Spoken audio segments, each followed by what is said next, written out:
Bio jedan ptić, nije htio ić, niti noga prat, ni uši ni vrat. Tad je rekao tat, ako nećeš prat, noge, uši, vrat, u kut moraš stat, rugat će te brat. Umirovljena odgajateljica i književnica Katarina Gubrinski-Takač cijeli je radni i stvaralački vijek posvetila djeci, jeziku i očuvanju hrvatskog identiteta u Mađarskoj. Zbirkom Za vratima zaokružuje bogat opus i donosi osobnu književnu riječ prožetu iskustvom života. Ove sve pjesme sam napisala u roku od 70 godina i ima ih svakojakih. Sada ću vam preporučiti još jedna vrata.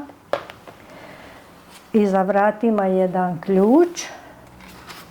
I tko nauči sva slova, ko je naučio sva slova, taj može ovim ključem otključati i ovu knjigu.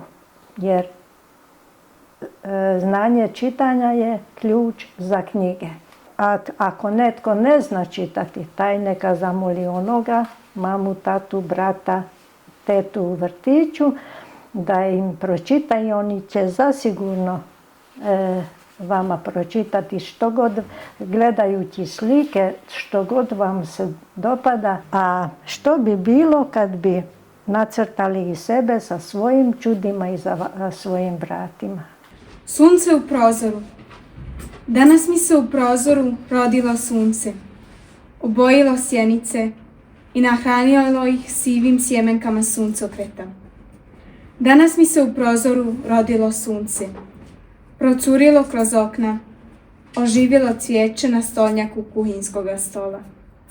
Danas mi se u prozoru rodilo sunce, obasjalo prostore bez kroba i bez dna. Sad pjeva prvu proljetnu pjesmu.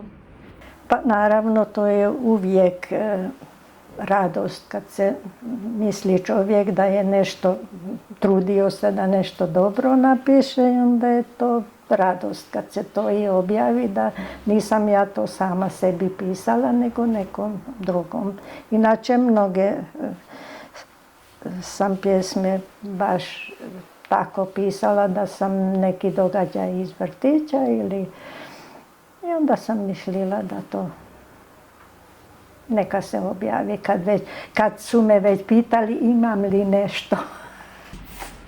Mala molitva za Bač.